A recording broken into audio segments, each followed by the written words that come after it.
S'en suivent le garde impérial de Dijon. Le groupe, ils sont environ une 110 personnes. Ils nous arrivent tout droit de la capitale parisienne. Je vous demande d'applaudir Carnet de Bal. Carnet de Bal qui regroupe plus de 110 personnes qui nous viennent de Paris.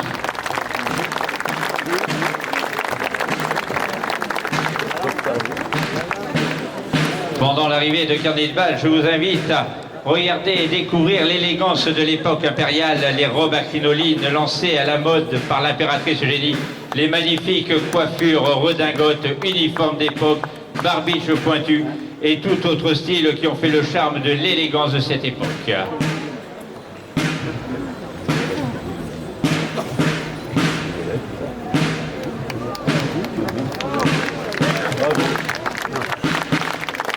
Vos applaudissements pour Carnet de Bal de Paris.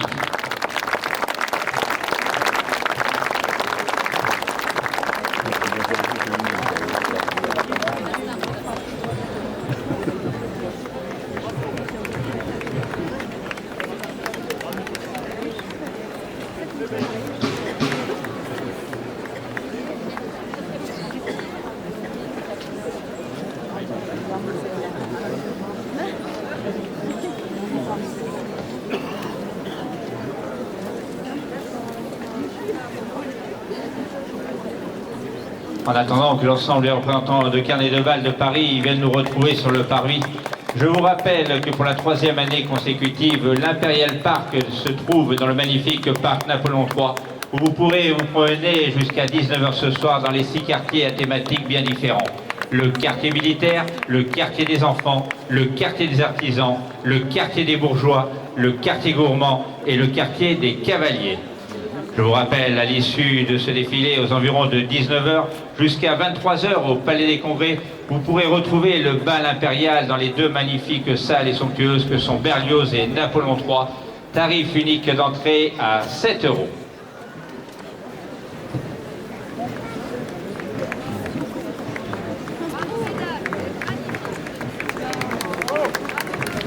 Je crois qu'on peut applaudir l'ensemble des figurants pour le travail et leur élégance d'être présents chaque année pour ce rendez-vous sur les berges de l'Allier, où la ville de Vichy a l'immense plaisir de renouer avec son âge d'or qu'elle a connu sous le Second Empire et de rendre hommage à son bienfaiteur Charles-Louis Napoléon Bonaparte.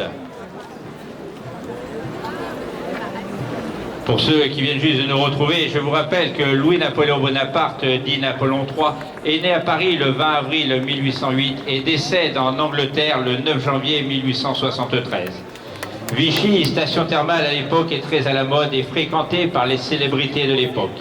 Entre 1861 et 1866, Louis-Napoléon Bonaparte est venu à 5 reprises prendre les eaux à Vichy.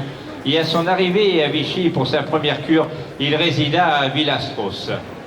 Puis, séduit par le charme de notre ville de Vichy, il décide d'en faire la station française de référence, histoire de concurrencer les grandes stations balnéaires françaises et thermales et européennes comme Basse, Karlsbad ou Baden-Baden, stations très en vogue à la fin du XIXe siècle.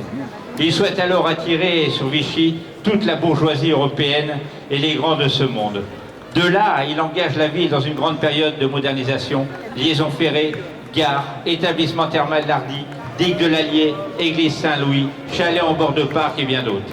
Il devient alors le catalyseur de la cité thermale et on lui doit également la création des parcs dites à l'anglaise où nous nous trouvons, où 13 hectares de marécages ont été remplacés avec la création du casino.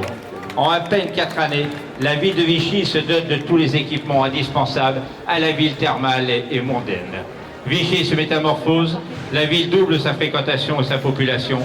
Le Paris de Louis-Napoléon Bonaparte, dit Napoléon III, empereur des Français, est gagné. Vichy est en passe de devenir la reine des villes d'eau.